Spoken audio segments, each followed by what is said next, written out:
Assalamualaikum warahmatullahi wabarakatuh. Kami dari kelompok 2 ingin mempresentasikan hasil video diskusi dari kelompok kami. Sebelum masuk ke materi, izinkan kami untuk memperkenalkan diri. Perkenalkan, nama saya Putri Syabila Ramadhani dengan NIM 2405938. Saya Anissa Saskia Putri dengan NIM 2405958. Saya Frin Edgar dengan NIM 2405959.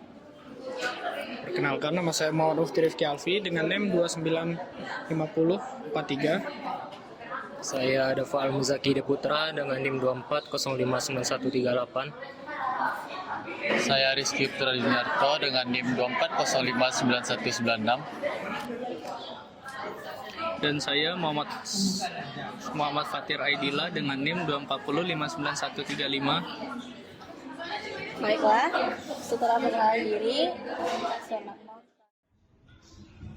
pada kesempatan ini, aku dan teman-teman aku akan membahas mengenai topik yang sangat menarik dan sangat relevan dalam dunia manajemen, yaitu organisasi dan lingkungan, budaya organisasi, serta pengelolaan organisasi dalam lingkungan global.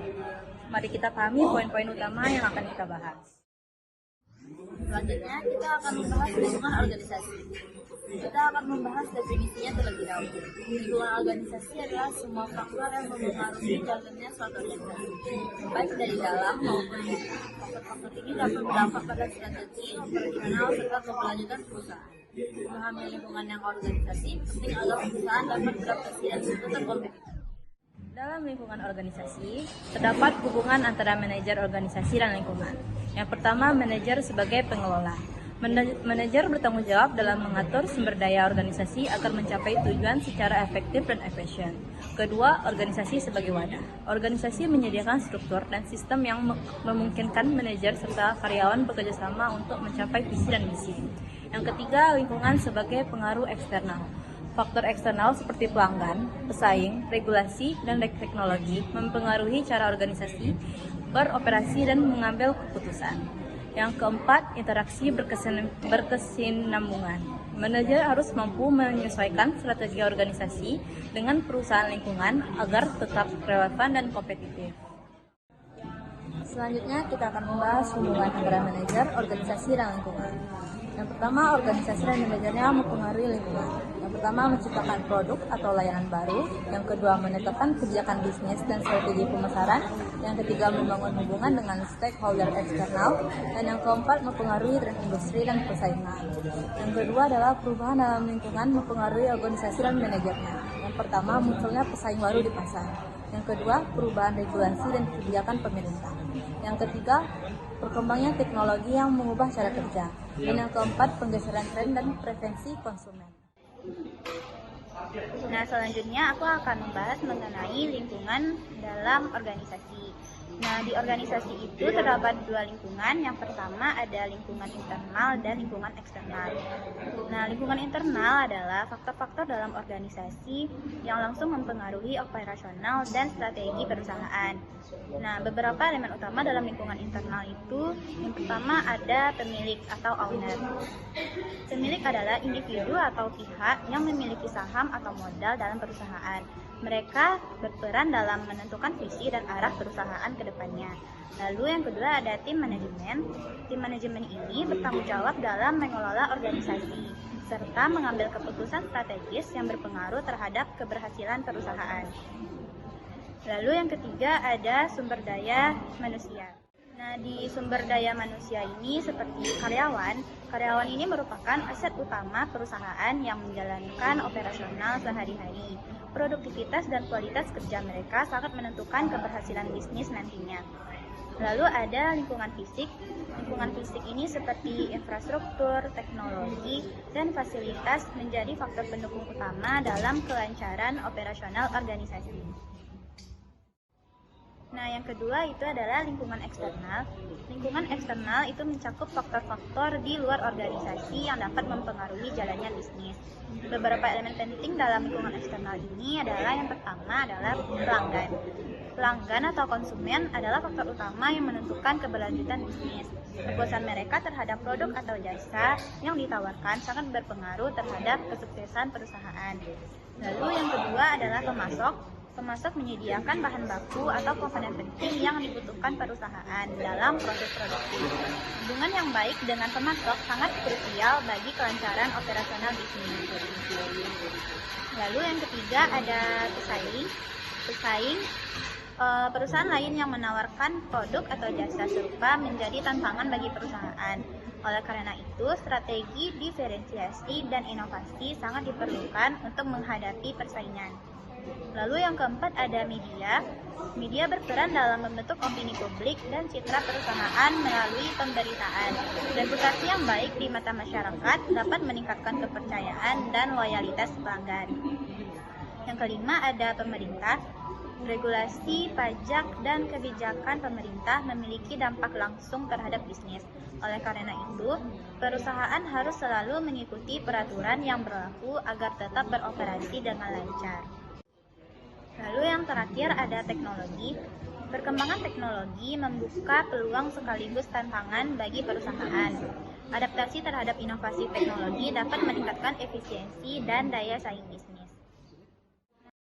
Apa yang harus kita lakukan terhadap lingkungan bisnis ini? Yang harus kita lakukan adalah analisis terkait lingkungan bisnis.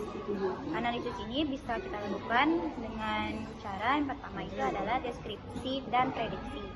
Apa yang harus kita deskripsi dan prediksi? Yaitu lingkungan eksternal yang secara tidak langsung mempengaruhi bisnis seperti lingkungan ekonomi, lingkungan politik, lingkungan hukum, sosial budaya, teknologi, dan global. Nah, setelah itu kita harus menentukan apa implikasinya terhadap perusahaan. Implikasi ini terbentuk dari dua macam, ada peluang dan ancaman. Lingkungan ekonomi yang baik atau lingkungan politik, hukum, sosial budaya, teknologi, dan global yang baik bisa menjadi peluang. Namun sebaliknya, jika lingkungan ekonomi itu buruk, lingkungan politik dan lingkungan lainnya itu buruk, maka itu bisa menjadi ancaman bagi perusahaan. Nah, selanjutnya yang terakhir itu adalah perusahaan harus melakukan antisipasi strategis terhadap perusahaan. Nah, antisipasi strategis ini yang nantinya akan menentukan prospek perusahaan di masa yang akan mendatang. Baiklah, saya akan melanjutkan presentasi dari teman kelompok saya, yaitu pengertian budaya organisasi. Budaya organisasi adalah sekumpulan nilai, prinsip, dan tradisi yang dianut yang bersama dalam sebuah organisasi. Budaya ini membentuk perilaku anggota secara mereka bekerja. Meskipun tidak terlihat secara fisik, budaya dirasakan melalui pengalaman kerja. Setiap individu dalam organisasi cenderung memahami budaya ini dengan cara yang sama, menciptakan keseragaman dalam tindakan dan keputusan. Elemen budaya organisasi.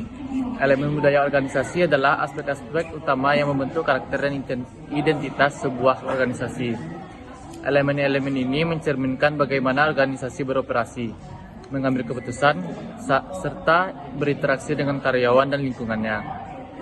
Setiap organisasi memiliki kombinasi yang berbeda, yang pada akhirnya menjunjung tinggi nilai dalam organisasi tersebut. Faktor penentu budaya organisasi. Pengalaman. Pengalaman di dalamnya yaitu sejarah, peristiwa, perkembangan organisasi membentuk nilai dan cara kerja yang dianut.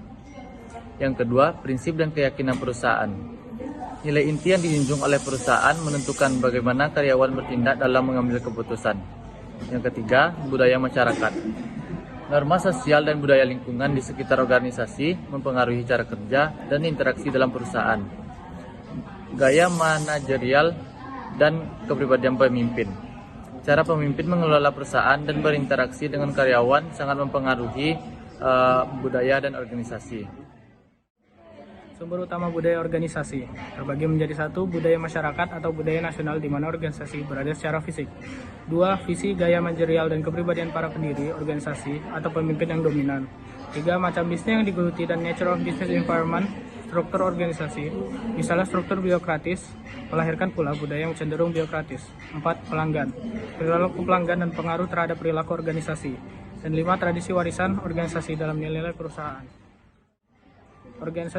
Bagaimana budaya organisasi terbangun? Pertama, didirikan oleh filsafat pendiri itu sendiri. Lalu menjadi kriteria seleksi yang terbagi menjadi manajemen puncak dan sosialisasi. Lalu menjadi budaya organisasi seperti cerita, ritual, simbol, material atau bahasa. Dampak budaya organisasi terhadap kinerja dan kepuasan. 1. Faktor-faktor objektif. Inovasi dan penghasilan resiko berhasilan pada detail, orientasi pada hasil, orientasi pada orang, orientasi pada tim, dan keagresifan kemampuan. Dipersepsikan menjadi budaya organisasi. Lalu menjadi kekuatan kultur yang terbagi menjadi tinggi atau rendah. Lalu kinerja atau kepuasan. Pengaruh budaya organisasi. Budaya organisasi adalah nilai, norma, dan keyakinan yang membentuk perilaku karyawan dalam suatu perusahaan. Budaya ini juga kuat dan lemah, tergantung seberapa besar pengaruhnya terhadap anggota organisasi. Terbagi menjadi budaya yang kuat. Nilai diterima secara luas oleh karyawan, budaya memberikan pesan yang konsisten pada karyawan, dan karyawan mengenal sejarah dan identitas orientasi, ada keterkaitan antara budaya, nilai, dan perilaku. Lalu budaya yang lemah, nilai hanya dianut segelintir orang, biasanya manajemen puncak. Pesan budaya tidak konsisten, saling bertolak belakang. Karyawan kurang peduli dengan ideologi organisasi, lalu nilai dan perilaku tidak memiliki kekaitan yang kuat. Baiklah, saya akan menjelaskan materi tentang globalisasi. Sebelumnya, apa itu globalisasi? Globalisasi ini adalah proses integrasi dan interkoneksi antar negara di bidang ekonomi, sosial, budaya, dan teknologi yang membuat dunia semakin terhubung tanpa batasan geografis. Tren globalisasi dalam bisnis. Pertama, ada digitalisasi dan e-commerce. Bisnis bisa dijalankan secara online seperti di aplikasi Shopee, Amazon, dan Tokopedia. 2. Investasi asing. Perusahaan lokal bisa dapat modal dari luar. 3. Supply chain global. Produk dibuat dari berbagai negara. Contohnya iPhone yang kameranya dibuat dari Korea, layarnya dibuat dari Taiwan, dan dirakit di Cina. Yang keempat, ada persaingan pasar. Bisnis lokal tidak hanya bersaing dengan perusahaan dalam negeri, tapi harus juga bersaing dengan perusahaan luar negeri yang sudah mendunia. Lalu yang kelima, ada tenaga kerja multinasional. Sekarang kita bisa bekerja ke luar negeri tanpa harus pergi ke negara yang langsung. Dengan kerja remote kita bisa bekerja untuk perusahaan asing hanya modal internet dan laptop. Atau ponsel juga bisa. Tanda-tanda globalisasi ekonomi. 1. Perusahaan makin besar dan perusahaan makin kecil. Seperti Apple dan Tesla yang semakin mendunia, tapi bisnis kecil juga bisa sukses lewat digital.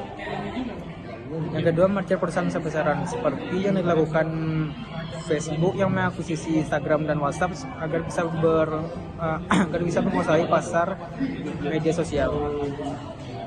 Lalu yang ketiga, perusahaan kecil yang beroperasi di seluruh dunia. Perusahaan kecil dapat dimulai dengan lebih mudah, dan perusahaan kecil juga dapat lebih cepat bermanuver. Bagaimana era digital sebagai gambaran globalisasi mempengaruhi karakteristik manajemen? 1. Mempengaruhi kecepatan dan kontinuitas. Internet meningkatkan kecepatan tekanan dan gangguan dalam manajemen. 2. Mempengaruhi sifat berbicara manajemen. Ketika komunikasi tertulis meningkat, maka komunikasi verbal berkurang. Maka ada berbahaya bahwa komunikasi dapat bisa lebih bingar-bingar dan dangkal. Yang ketiga, mempengaruhi sifat lateral pekerjaan. Kemudian mempengaruhi luas jaringan eksternal dengan mengubarkan tampilan jaringan internal. Baiklah, saya akan melanjutkan presentasi selanjutnya. Manajer global versus manajer mendunia. Manajer saat ini dituntut untuk menjadi manajer global atau global manager daripada manajer yang mendunia atau worldly managers. Manajer global menyiratkan keseragaman tertentu. Manajer mendunia berpengalaman dalam hidup, canggih dan praktis. Semua manajer berfungsi pada serangkaian batas antara dunia mereka sendiri dan dunia orang lain. Menjadi manajer yang mendunia berarti melampaui batas-batas waktu dunia sehingga dapat memahami dunia mereka sendiri secara lebih mendalam. Manajer global versus manajer mendunia. Manajer global adalah pemimpin yang mengelola bisnis di berbagai negara dan beradaptasi dengan lingkungan internasional. Mereka harus memahami perbedaan budaya, regulasi, serta strategi bisnis global agar perusahaan tetap kompetitif di perusahaan pasar internasional. Manajemen dunia memiliki wawasan luas tentang tren global. Meski tidak selalu bekerja di skala internasional, mereka berpikir global dalam keputusan bisnis dan menerapkan inovasi sesuai perkembangan dunia. Berbeda dengan manajer global, mereka lebih fokus pada perspektif luas tanpa harus terlibat langsung dalam bisnis lintas negara. Selanjutnya, mengapa perusahaan berkembang secara internasional? Yang pertama, ketersediaan pasokan pasar. Yang kedua, pasar baru. Yang ketiga, biaya tenaga kerja lebih rendah. Yang keempat, keuntungan finansial. Yang kelima, menghindari tarif kuota impor. Keenam, meningkatkan skala. Dan yang ketujuh, mengikuti pelanggan. Di sini saya akan menjelaskan tentang peluang dan ancaman lingkungan internasional dan kegiatan bisnis. Yang pertama adalah peluang. Di peluang ada penetrasi pasar, akses terhadap bahan baku, akses terhadap lembaga keuangan, dan lain-lain. Yang kedua adalah ancaman. Di ancaman ada persaingan internasional, regulasi yang berbeda, mata uang yang berbeda, kondisi sosial dan politik yang berbeda. Baik, kesimpulannya adalah lingkungan dan budaya organisasi sangat mempengaruhi cara perusahaan beroperasi dan berkembang. Manajer berperan dalam menyesuaikan strategi organisasi agar tetap kompetitif di tengah perubahan lingkungan internal dan eksternal. Globalisasi dan era digital semakin mempercepat perubahan ini, memaksa perubahan untuk beradaptasi dengan teknologi dan persaingan global. Perusahaan ini berkembang secara internasional harus memahami dinamika pasar global serta menerapkan strategi yang efektif untuk menghadapi tantangan dan memanfaatkan peluang. Baik, sekian dari saya. Sekian dari hasil video kelompok kami, semoga bermanfaat. Terima kasih. Wassalamualaikum warahmatullahi wabarakatuh.